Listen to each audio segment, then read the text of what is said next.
Hey, good morning to you, everybody. Mark Sudduth, Hurricane Track here. Thursday now, the 11th day of December 2025. Good to be with you on another edition of Talking Weather. Solo today. Was going to have CJ, but he's got some stuff he's handling at home. So it's just me and you, and I appreciate you tuning in. We have a few things to cover. We'll get on that subject in just a moment. Always something to talk about in the world of weather, but it's also Thursday, and I got a good one for you where we look back at the past events of our universe here. We got about 30 years of stuff to look upon. That's hard to believe, isn't it? Do I look like I've been doing this for 30 years? Maybe, maybe not. But yeah, I'll show you a pretty good one for today's Throwback Thursday. In fact, let's just go ahead and pop up the old menu here of what we're going to talk about today. The bullet points, as it were. The flooding out in Washington State, bad, bad, bad. I'm going to show you that. And then we're in this broken record pattern, like a broken record, not a record pattern. Anyway, isn't it weird how the English language semantics, how that works? Anyway, it's a broken record. Probably should have put it in little quotes like I did for Torchmas. Anyhow, it's a broken record type pattern where the same thing keeps happening over and over, hence the broken record reference. And of course, this word Torchmas, I saw that pop up on my feed today. And I'll show you, it's going to get warm. It's been cold here in the east and miserable. We've talked about that a lot. That is getting ready to change. And then it is Throwback Thursday, and I got a good one for you. Revisiting something from long ago that was quite impactful for us and for the people that you'll see. We'll get to that later on. I do have the YouTube chat right in front of me on the phone here, and so it's easy to just jump over and see what's going on. I see we have Javier and Catherine, so thousands of miles apart. Javier's down in Miami. Catherine Burkett is over in the UK, and it's great to have continental coverage like that. What an amazing thing this old internet is, isn't it? So, good morning to the both of you. We will see who else pops in here over the coming, I don't know, almost hour or so, probably a little bit less today. Starting off with the national high and low temperatures for yesterday, and I'm very proud of this graphic that I have been able to throw together each morning for you. And I just love stats. This stuff's really cool, and I like to see where in the country the national highs and lows occur. And we've seen them in Florida, we've seen them in Texas. Now we're kind of residing in California for the national high. 91 degrees Fahrenheit down there in Southern Cal. What do you call that? Paula? Something like that. I think Pal and an A. Pala? Maybe? You never know with the English language, that's for sure. But 91, hey, that's fantastic. I would take that even with humidity over what we've been dealing with here. And it's actually going to get colder again this weekend. I'll address that in a moment. So we're not double digit cold, at least anymore, for our national low. This is Crosby, North Dakota at -8. Yesterday's low temperature anywhere in the country, the lowest that chimed in was -8. We've seen some -27s. That was what, yesterday that I reported on from up there in Vermont, New Hampshire from the previous night. -8. Hey, we're making progress there. So it's interesting as we follow this, we'll see how these numbers change over time. Obviously, the lows will get higher as we get towards spring. The highs will get higher, and then they're going to start to not quite reach an equilibrium, but you'll see. You won't have these big extremes. That's my point. All right, National Weather Service map for today. And I always got to remember to get the telestrator up and running. We use red to highlight a few things today. That's interesting. This diagonal, if I can click on it, this diagonal line of winter weather advisories. What is the deal with that? We'll look at that in more detail. We do have lake effect. We'll use yellow for this.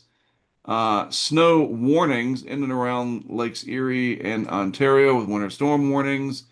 And then down the spine of the Appalachians, a few weather problems, some fog and whatnot down here. I think that's what that is, or maybe that's freeze. Let me just click on it. Why not? Freeze warning and frost advisory. I see. So it's not been cold enough for a freeze yet down that way, but maybe tonight. And then, of course, the Pacific Northwest and the interior up here, especially Montana, parts of Idaho, still under the gun from that big atmospheric river event. And that's going to dominate a lot of what we talk about here in the current weather situation. And I'll show you some videos and other things off of social media as we roll along.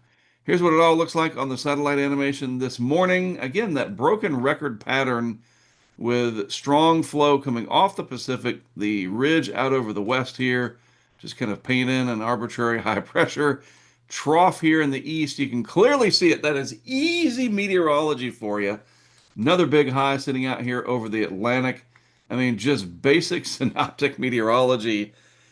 It's easy to spot these things when you know what you're looking for. And you got jet stream action through here, a little bit of a subtropical jet trying to form out here in the Pacific, but it's kind of stunted for now.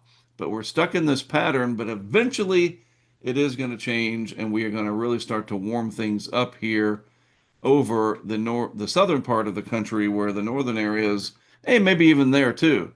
But yes, changes are coming down the road just a piece. So this is a post here on the Twitter not too long ago, a few minutes before we went live.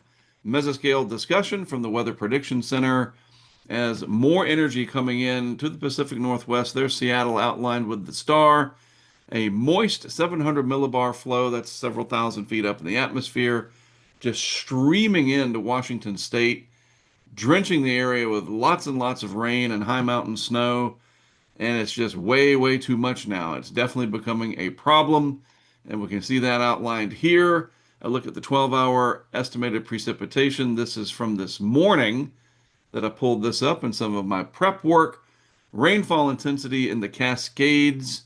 How do you say that? Snohomish, King, and Pierce counties has increased over the past few hours. Snoqualmie Pass, another 1.7 inches. It just keeps coming, and it is very, very problematic now with lots of streams, creeks, and rivers.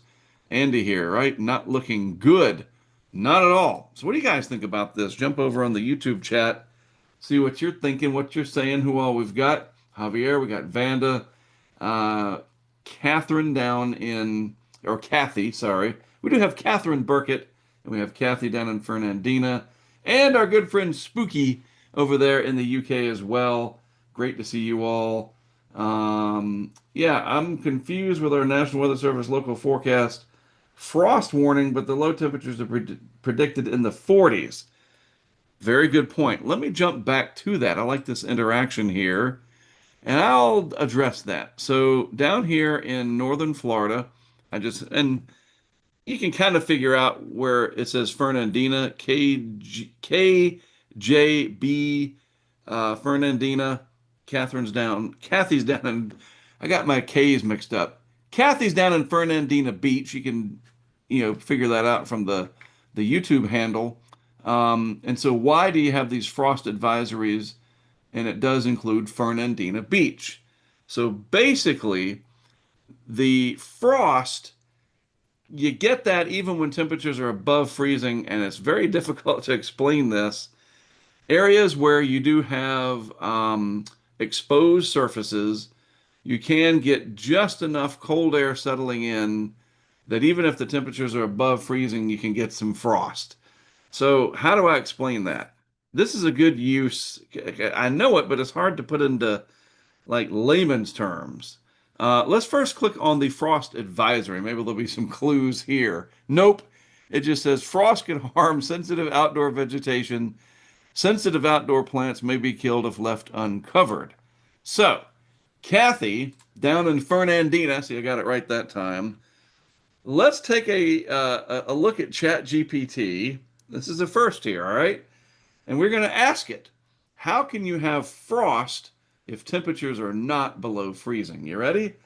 Let's see what we come up with. How can we have frost, and as such a frost advisory from the National Weather Service, if the forecast temperatures are not below freezing? All right, we're going to put that AI, billions and billions of dollars pumped into AI. So let's see what it's got. Why can frost happen even when the forecast low is above 32? A frost advisory from the National Weather Service doesn't require the air temperature, the one you see in the forecast, to drop below freezing. Instead, it's based on the likelihood that surface temperatures, especially right at ground level, will fall to 32 or lower, even if the official air temperature stays a few degrees above that. Here's why that happens. Temperatures are measured at basically 2 meters or around 5 to 6 feet. I knew that. And it's very possible for the air temperature to be 35 to 38 degrees, but right at the ground, and this is what, hey, it worked. ChatGPT saves the day. Cold air is dense because the cold air molecules are packed together, right? And it's dense. And so that air settles. Think about when you open a freezer, you got a deep freezer, you see that air spill out and it falls to the floor. That's a good example of that. So above the ground where the official temperature is measured, it might be 33, 34 degrees, but down at the surface, right at the ground where sensitive plants are and whatnot, that cold air can settle in just enough to reach freezing, and therefore you get some frost. Now, if your temperature is forecast to be like in the 40s, I don't know. I don't think ChatGPT took that into account. Radiational cooling is one part of it. The air, like surfaces of cars, roofs, grassy areas cool rapidly. I've seen that here. We get very frosty rooftops in my neighborhood. And then you look at the thermometer. We have a thermometer at the house, of course, and it'll be like 35 degrees, 38 degrees even. And there's frost. And it's just a weird thing. Calm winds and colder surfaces. Um, anyway, that's really interesting stuff. So, bottom line, you don't need 32 degrees forecast to get frost. Very interesting stuff. I'm glad you kind of mentioned that, Kathy. We appreciate that. Let me jump back over to see the chat. How about that? Could the ocean always be warmer inland? So could be. You got to rephrase that for me, Javier. I'm not understanding what you're asking. Sorry. Anyway, um, that's it. That's the explanation. Hopefully you understood that. Thank you, ChatGPT and Sam Altman for bailing us out there so you can get a frost advisory um, even without temperatures below freezing. So there you go. All right, so that's the weather map, satellite wise, whatever. We talked about this. And then I wanted to show you this based on this right here, all this rain. I tell you, we've seen some really good campaigns over the years about turnaround, don't drown, flooded roads, whatever. And this one's nice, a not so gentle reminder coming out of the Washington State DOT. They're based in Tacoma, like my Toyota Tacoma, right? Anyway, this is fantastic. If water here and sign here, car does not go there. But I'm different. And I like that hand drawn whatever. This is really important because we lose way too many people in their vehicles trying to cross flooded roads. I know we're busy, we got places to go. You got to get that Uber Eats delivered, you got to pick up the kid from somewhere. I mean, hey, I live that every day. I know. We're busy. We have things to do, appointments to make, but this is a not so gentle reminder. Don't do that. All right? Seriously. And with all this flooding, I hope we're not going to see any reports of people swept away in the Pacific Northwest. So, this is sort of my bookmark Twitter here that I've got set up for us, highlighting all the different things I've been looking at either last night into this morning, part of show prep, as it were. Yeah, a couple areas of moderate to heavy snow. This kind of explains. Let's go back to where'd my weather service thing go? That explains this right here. This big diagonal purple coming through the country. What is that all about? It is this. A couple areas of, if I can read it, my face is in the way. A couple of areas of moderate to heavy snow are forecast through the beginning of the weekend. This includes a narrow corridor. There you go. From the Midwest to the Central and Southern Appalachians tonight into Friday, as well as Montana through Monday. So here's today through tomorrow into the early part of the weekend. And that's why we got that big diagonal purple deal going right through there, those winter weather advisories. And then as we get into the weekend, heavier snow up here In some of these areas, 8 to 12 inches or more. There's a red bullseye in there, 2 feet of snow. I bet that is just gorgeous up there. Got to go up there and cover that sometime as well. I don't know, just got to make an expedition at some point. We'll have to talk to our patrons about it sometime, and because that costs a lot of money. Look, can we do a winter expedition for a couple of weeks covering the Rockies? And with Starlink, we could definitely do it. And just stuff to think about. These things pop up into my mind all the time, and we try to put certain things into operation. But that would be really cool, especially with Starlink, being able to get out into the wilderness. I'm not talking about hiking and whatever. I get eaten by a grizzly bear or die in the snow. But instead of just chasing it, so to speak, go up there, experience this, report on it, and maybe find a local guide or something. I don't know. Just this kind of stuff's fascinating to me. It's impactful weather in what is a very low population state, but still, that's interesting to me. Just thought I'd throw that out there. All right, we're done with that bookmark. So Javier, oh, this one popped up. I forgot. We'll get back to that one in a minute. Chat was talking about on YouTube how cool it was in Miami. Way ahead of you, buddy.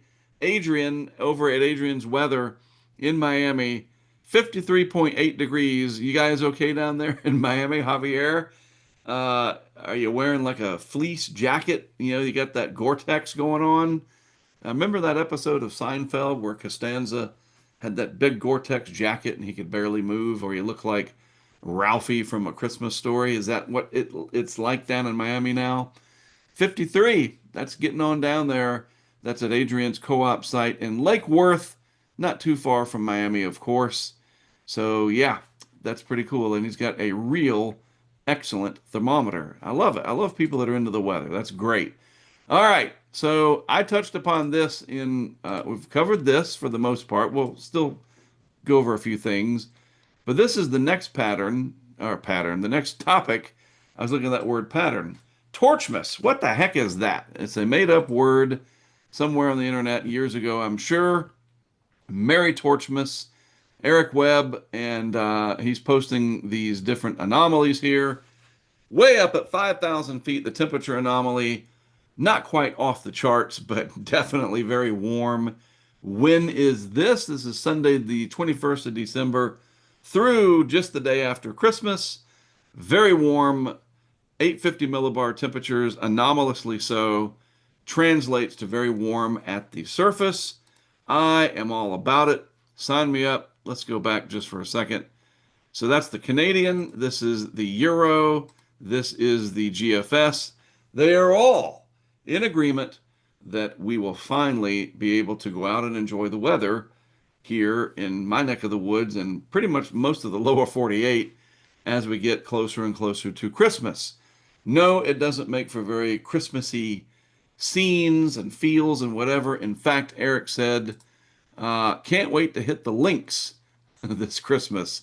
And depending on, I think he's coming back east, have to get in touch with him. Maybe I can finally meet the guy in person. We've met so many times this way over digital medium that it'll be nice to be able to maybe see him. And he can, I don't do golf, but whatever. Story for another day. We'll see if I can meet up with Mr. Webb. All right. So that's looking good. And it certainly jives well with the 8 to 14 day temperature outlook coming to us from the Climate Prediction Center. And I mean, come on. Winter weather, great. We'll have plenty of it in January and February and probably into March. But let's warm things up. This is what it looks like. This was issued yesterday, going right up through Christmas Eve. Most of the lower 48 there are going to really be warming up, with only the far northern tier states here near or below normal. Fine with me. And it'll make travel a lot easier too, honestly. Hey, look, let's don't leave out Hawaii above normal at all the islands and then well below normal, especially in southeastern Alaska. That's where the cold resides. And, it's not going to be the same everywhere. If it's going to be above normal in the lower 48, your cold has to be somewhere, and it certainly is in the Northwest Territories and up in Alaska. All right, so more stuff about our friends out in Washington State. This is the governor tweeting this out. The National Weather Prediction Service, or WATR, sorry, I just got to read it myself. The National Water Prediction Service is forecasting 18 major floods and 15 moderate floods in our state. He posted this late last night. Catastrophic flooding is likely. So we're going to have some big problems here in Washington state, in the Pacific Northwest. More and more videos are going to come out. A very potent atmospheric river. So I just want to make sure we draw attention to this and don't forget about it. All right. Also saw this, which is related to this.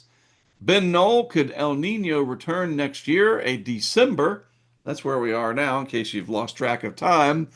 Westerly wind burst is an early sign that important changes are afoot in the equatorial Pacific. It could spawn an oceanic Kelvin wave that pushes warm water eastward, setting the stage for El Nino in 2026. And again, with fantastic maps, you get this westerly wind burst because pressures are lower over here. Roughly speaking, this is just a generalization of it. So the net flow of air is this way from the west towards the east, and the westerly winds are anomalously strong at about 5,000 feet down to the surface. And it helps to push this West Pacific warm pool not only at the surface, but it sort of forces that water down. And we call that a downwelling, where it's pushed down, Kelvin wave. It's just a scientific term where you start to move that conveyor belt, get that conveyor belt started, and that could start the conveyor belt toward an El Nino for 2026. So we'll keep an eye on that. And just in time, 1 hour ago, this came out from our friends at Climate Prediction Center as well. La Nina favored for the next month or two, with a transition to neutral, most likely January through March. And if we look at the graph, we see we lose the La Nina, more favored neutral, and then the odds of El Nino start to go up, not quite 50-50, but getting close by hurricane season. July, August, September, already into hurricane season. So we'll be watching this really closely over the coming weeks and months, because an El Nino usually knocks down Atlantic hurricanes, but the way things have been happening in the recent years, who knows anymore? I'm serious. I already covered that. So saw this. I thought this was interesting because I've seen this right out my window here on many a winter day. Dense fog most often occurs during winter months. Visibility can change quickly in fog, creating hazardous driving conditions. We've talked about snow squalls and the big pileups that can occur on our interstates. From those snow squalls, you can also get these sneaky winter hazards like fog, and it's really easy to understand fog. You got a lot of moisture in the lower atmosphere. The air is warm and moist, warmish, right? And then the sun goes down earlier this time of year because of the way the Earth's tilt is, and you cool it off and you reach the dew point temperature so that everything lines up and you get basically clouds on the ground. That's what fog is. And in the wintertime, it is much more prevalent because it's just cooler. And once you start to cool that air mass, you can get a quick burst or like onset of fog, and it can get very thick. I live a couple miles from the airport here in Wilmington, and I've come in when we've had some low fog, and we've had to do a couple of basically, what is it, a touch and go? There's a term for it. I know our pilot people are probably watching and screaming at me, oh, it's a this or that. It's not, it's a go around, I think. Anyway, where we're just about to land, and then like, oh, I don't know, the runway isn't exactly where I thought or whatever.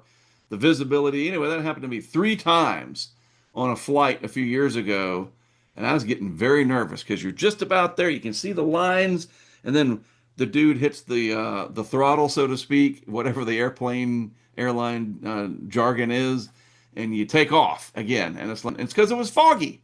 We had too low of a ceiling, basically. Anyway, fog can be a problem, so just pay attention to that if you're driving out and about. Elsewhere, this was from yesterday. We've already covered those topics, so we're done with that. So speaking of snow, I forgot I had this open. All that snow that I showed you about, some of it anyway, coming down through the Midwest, this was hilarious. Midwest versus the West here, a social media phenomena. Whoever salts the fries at McDonald's needs to come do the roads. Hey, it's weather related. Now you're going to be hungry for some McDonald's fries. You can You can taste it through the screen, and your blood pressure goes up at the same time, doesn't it? It makes you thirsty just looking at this picture. But I thought that was really funny. Whoever salts the fries at Mickey D's needs to come do the roads. All right, we're about mid jump on the YouTube chat here. Hey, there's you guys. There's everybody watching. All right, what do we got? Pretty chilly. This is Coney Floralis. I love these names, I tell you. Vanda's back on, and we have Kathy too. Yeah, maybe. There's all kinds of different things. You know who's good at telling us about the roads and what they put on there is my friend Matt out in Colorado. He knows more about that. I think he's secretly 200 years old because he's had like all these jobs over the years, and he's like 13 years younger than me. But yeah, salt and different. You know what? We should get a road guy. It's wintertime. We'll have to schedule that for one of the future shows. All right, let's move back into share mode. And by the way, good to see everybody on the YouTube chat. I appreciate it. I will be checking it often and see what you guys are thinking. Any questions you have, how you're interacting with each other, and what you're saying to me. So we'll leave the McDonald's fries behind because, yeah, too much salt. They are yummy though. So the next 7 days, now I showed you the satellite. Let's scoot that satellite over here. There.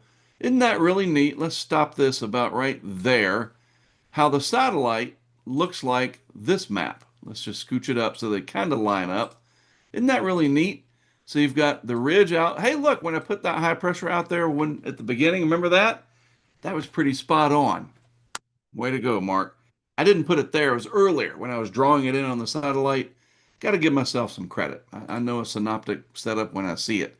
Anyway, there's your flow coming in. There's the trough. You can see it on the model. And in the real world, there it is, your ridge of high pressure in the trough, like I showed you earlier. I just think that's neat. It really is. The modeling picking up on what's happening in the real world. So what's it look like over the next 7 days? There's all that snow that comes down from another small impulse here, and very cold air coming in behind that impulse, that's for sure. Pretty sharp trough there in the east, and we're going to get the coldest air of the season, going to be down to 19 degrees here in Wilmington Sunday night. Thumbs down for that. Maybe I can throw some spray, water, whatever. We got a trampoline out in the backyard, and my kids like it when I create an ice rink on there. Neighbors, not so much because it gets really loud, but whatever. We'll see. They're going to be begging for it. But anyway, that trough swings through. And then when we get into next week, we finally get that return flow. High pressure sitting over me, basically. But you can already start to see the return flow. That's what we call it. Around the backside of that high through Texas and parts of the Northwest Gulf Coast. And that'll begin to usher in this new period of warmth. Thank goodness. So finally out by day 7.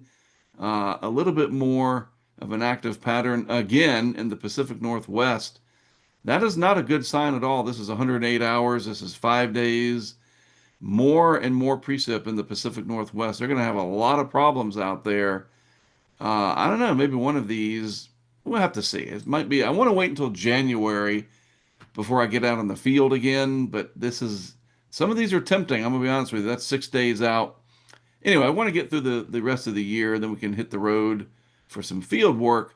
But that is certainly interesting. 1 week out. That's what I like to see. Bermuda High, not far from Bermuda. Maybe, I think that's Bermuda right there, in fact. So bingo. I do want to make sure I get that right. Yep, sure is. Could just be a speck, but it's Bermuda. So yeah, it's the Bermuda High. Thanks, Howard. And big return flow around it. Oh, thank you, thank you, thank you. I need the warmth. I got to do some work in the garage on equipment and play outside and just get some sunshine. And this is going to be very nice for that. In fact, if we look at the temperatures, oh yeah, lows, this is your morning lows, 40s, and then the highs the next day up into the 60s and 70s. Bring it on, bring it on. I can't wait. All right, what do we got next? I already showed you this. Oh yeah, related to this, I forgot. That's all right. Back to this chart real quick. The possibility of El Nino coming and that downwelling Kelvin wave. We'll use black over here to make it stand out. There it is right there. That's that warm blob at the subsurface. and those westerly winds help to generate that, and that warm blob, great technical term, gradually moves eastward, and you start to set the stage for an El Nino. And right now we've got the cold subsurface in the East Pacific. This is the surface. This is several hundred meters deep, and that's a cross section. Let's just, nope, sorry, trying to get this to enlarge to a full screen. There we go. This is the surface. This is several hundred meters deep. This is the Eastern Pacific. This is the Western Pacific over here.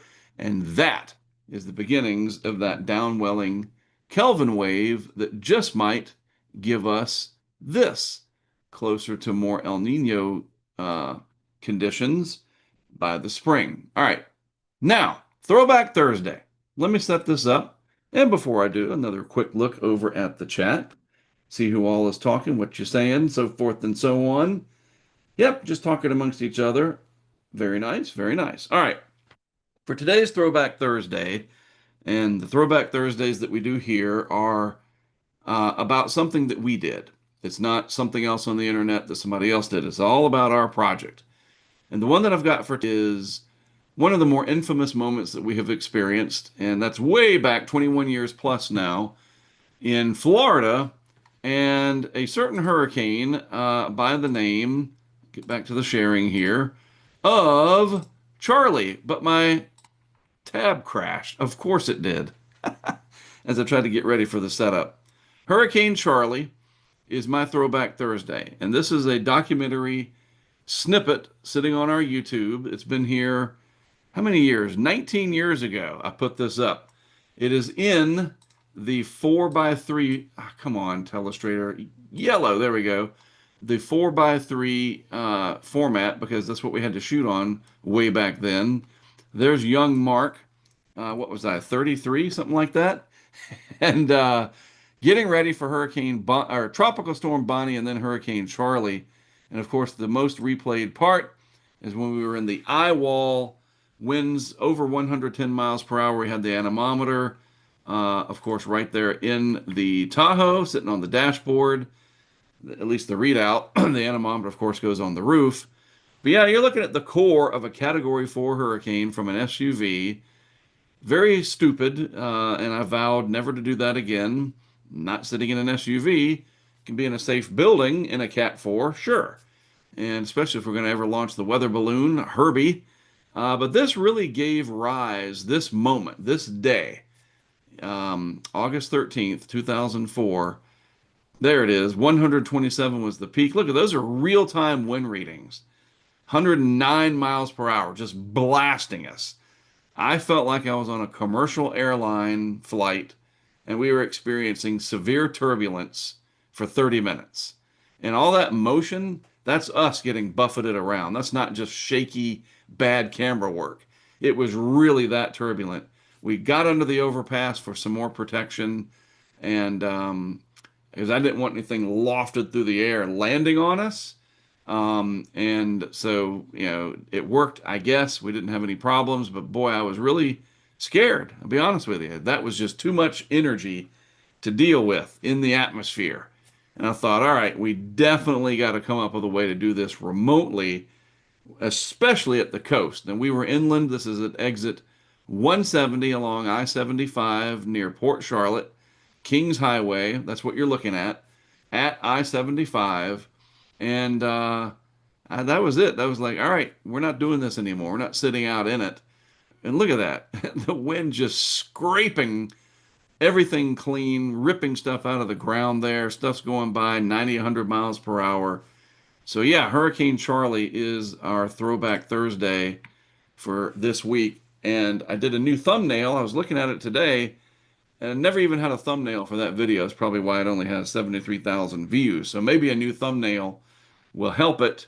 In fact, I think I can go, let me just do this real quick and see if the new thumbnail pops up. Just jumping into my studio real quick on my YouTubes. Charlie. Da-da-da. And there's the 20 years with a thumbnail. Where's the other one? There it is. Yes. All right, so I'll share the screen again for you. Put a new thumbnail up for it, so maybe that'll gain some more traction for our Charlie documentary. There it is. There's the new thumbnail. Hurricane Charlie, direct hit. It sure was. And it certainly changed a lot about everything about what we do now. That one hurricane fast tracked the project to stick stuff out remotely, especially near the coast, because storm surge was what I was most concerned about, that I had studied through college, whatever. But it was the wind, that core of Cat 4 Charlie. I'm like, I'm not doing this. It's just too much. Josh Morgerman, you can have it. Anybody else that wants to go and sit in a high-end hurricane wherever you are. I mean, even a sturdy building. Hurricane Michael, Mexico Beach. We were over in Panama City at a hotel. Even that was just a little bit too much. But anyway, that's our Throwback Thursday. I'll put a link. If you hadn't seen it, it's on YouTube there. Check it out. And up here, I probably should change the title. I'll do that later. But I'll put a link to it in today's video. But Hurricane Charlie is our Throwback Thursday for today. All right, so we're closing in on the end of the week, getting towards the weekend. And as we do with every segment, or every last segment, is this rumors of storms. Anybody talking about it? Anybody got something that they've heard about through their algorithm? Some giant blizzard, and if it's hurricane season, that ubiquitous Cat 4 that's always off somebody's coastline at 2 weeks out. Let's take a look, shall we? Yes, we shall. So here it is. We've already covered the first 7 days. What about the next 7+, right? So anything jump out? Not really. Spoiler alert. The pattern changes a little bit more out west, and it's not just focused into the Pacific Northwest. This is beyond 10 days. This is 2 days before Christmas. So maybe my friend Tracy here in Vegas, she works out there in Las Vegas. She's been wanting to know where winter is. Maybe it's coming finally out in the long time range there. We'll see. Pretty good Sierra snow. This is again 276 hours out. We'll have to just wait and see. But I don't see anything that jumps out as a blockbuster, big time. Everybody's talking about it. You know what everybody's going to be talking about? And maybe this qualifies. Look at that big fat ridge right there. High pressure sitting out here near Bermuda, just north of it. Very, very warm. So maybe that's the rumor. Maybe that's the algorithm thing. Whoops, I got the wrong. There we go. The heat. Maybe that's what it'll be. So let's go with that. Our first, and I guess it was very obvious. Duh. It was right in front of me. The first rumor, because it is just a rumor of, it's not a storm, but a change in the pattern, that it is supposed to be, according to some of the guidance, very, very warm, Torchmas, as Eric Webb shared. That'll be our first one to track. Because that's the point here. When we identify something big in the pattern beyond the 7-day time frame, we then track it each episode, each day we do this, to see if it is still there. And as it gets closer and closer and closer, then does it become chaseable? Whatever that word means. Do we go out and cover it? Is it something that we can feasibly cover, either geographically or financially, because this costs money or whatever, right? And so that's how that all works. It all is full circle. So I will say that yes, we do have our first rumor of not a storm, but more of a pattern change, right? With that very, very warm air that is advertised in the modeling. And you can even see it here on the anomaly. I mean, look at that. Way out in time there. Oh my goodness. Your 850 millibar anomaly is very, very high as we get out beyond the week plus time frame. All that red and whatever that you see there, super duper warm all the way out to the end of the year in the eastern part of the United States. So does this hold? That's the question mark. So this will give us something to track, and we'll do so more tomorrow. All right, let me get back over here to the title page and get ready to exit. So tomorrow I should be joined by CJ, and we'll look at this, Torchmas and likely, and does it bleed on into 2026? Do we go the rest of the year? So this will be interesting to track. We'll also take a look at what's going on with the Washington State flooding, and we'll check in with Jen. Hopefully she's feeling better. I knew just communicating with her that our friend Jen Naramore of Tornado Talk was not feeling the best the last couple of days. And if you listen to her on radio, that's why she's not been there, because she's been sick. So hopefully she is not sick and can join us tomorrow. And we will see where she is and what tornado research she is working on. All right. All right. I think that's just about it. Let me just jump over here one more time on the YouTube and see if we have any questions. Oh, that's right. I'm glad you reminded me, Catherine, that I need to show you something about. Let's get up the Discord here from yesterday. All right. So we were talking about the name storms in the UK and Europe. Storm Bram, I covered that yesterday. And Catherine pointed out, and I'm glad you reminded me on the YouTube chat, when you were looking at the chat, you missed my explanation of the UK storm names. They're chosen by the public in the UK, as well as Met, how do you say that? Ariane in the Republic of Ireland, giving the names a Celtic flavor, and the KNMI Weather Organization in the Netherlands, adding some Dutch names. The list began, I mean, you're like Wikipedia here. This is fantastic. The lists began in 2015. First name was Abigail, repeating. That's interesting. You know, the Atlantic Basin hurricane names do repeat unless they get retired. And she says, I wish they were repeating, says Catherine here. The next storm name will be Chandra. I think that's how you say that, or Chandra. I think it's Chandra. Absolutely fascinating. I'm glad you reminded me of this on the YouTube chat today. And that you know this stuff presumably off the top of your head. Kudos. That's really impressive. So there you go. The Weather Channel names them in the United States. I think they started that in 2013. So it's more of a commercial thing.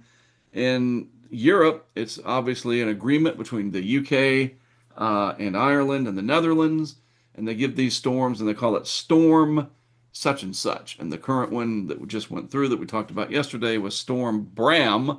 And the next one is Storm Chandra coming up whenever. And we'll be sure to stay on top of that too. So thank you, Catherine, for reminding me to mention that. All right, that is it from me for today. As always, thanks for tuning in to Talking Weather. Hopefully, fingers crossed, I'll be joined by CJ. I think it's more fun when we have a co-host. So hopefully tomorrow CJ can jump in as well. And it's Follow Friday, so we'll have a new Follow Friday person or site or company or who knows what. Stay tuned for that. And again, thanks for watching. I do appreciate it. I'm Mark Sudduth from all of us at the Hurricane Track community. Thanks, and I'll see you again tomorrow.